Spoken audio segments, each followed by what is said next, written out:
Top quality और consistent performance के लिए सिर्फ सिल्वर पंप। टॉप क्वालिटी और कंसिस्टेंट परफॉर्मेंस के लिए सिर्फ सिल्वर पंप, नाम याद रखना। मागणी केली अनेक दिवसापासून मागणी केलेली आहे। जातीय जनगणना ह्याच्यापेक्षा जनगणना होण्याची गरज आहे। ती जातीची होईल कशी होईल, पण आजही अनेक लोक शहरांमध्ये जर बघितलं तर अनेक असे जे काही समाजात कुठे इन्व्हॉल्व झालेले नाहीत, मग ते पारधी असतील, कातकरी असतील, असे छोटे छोटे समाज आजही कुठेच कागदावर पेपरवर नाहीत। म्हणून सर्वे झाला तर ती कुठलीही गोष्ट करताना जी विचार केला जातो, जे नियोजन केलं जातं ते जनतेला फायदेशीरच असते। अशा दृष्टीनं हा सर्वे होणार आहे। धन्यवाद।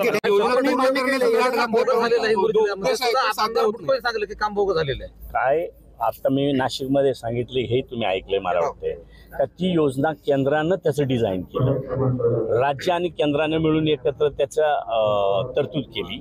पण ही निवळ जलजीवनचाच प्रश्न आहे असं नाही। अनेक योजना जे शासनाचं म्हणजे आमचं का होईना त्याच्यात थोडंसं कळत न कळत कुठंतरी कोणीतरी त्याचं नियोजन करून देतं आणि पर हेड जे 2880 रुपये काहीतरी पर हेड दिले जातात आणि 55 लिटर पाणी हे ग्रामीण भागाला मिळावं असं जो काही नियम आहे।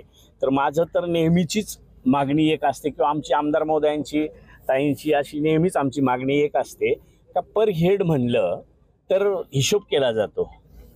रायझिंग मेन, टाकी, पाईपलाईन आणि विहिरी पुढे पैसे उरले का तिथं विहीर, मग स्रोत आहे नाही आहे, फक्त पैसे संपतात म्हणून तिथे विहीर खोदायची, हे कुठं मापदंडात बसत नाही असं कारण सांगून ह्या योजना पूर्ण देशभर अगदी म्हणजे कुचकामी ठरल्या असं मी तिथे सांगितलं, आजही सांगतो। ह्याच्यात सुधारणा करण्यासाठी आम्ही राज्यातून केंद्रालाही त्या ठिकाणी कळवलंय।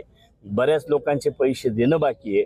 आपण म्हणता ते बरोबर आहे, उद्भव शोधण्याआधी टाक्या बांधल्या, पाईपलाईन केल्या आणि उद्भव फेल गेला म्हणजे पैसे सगळे पाण्यात गेले, त्यामुळे त्याच्या सूचना केल्या जातात।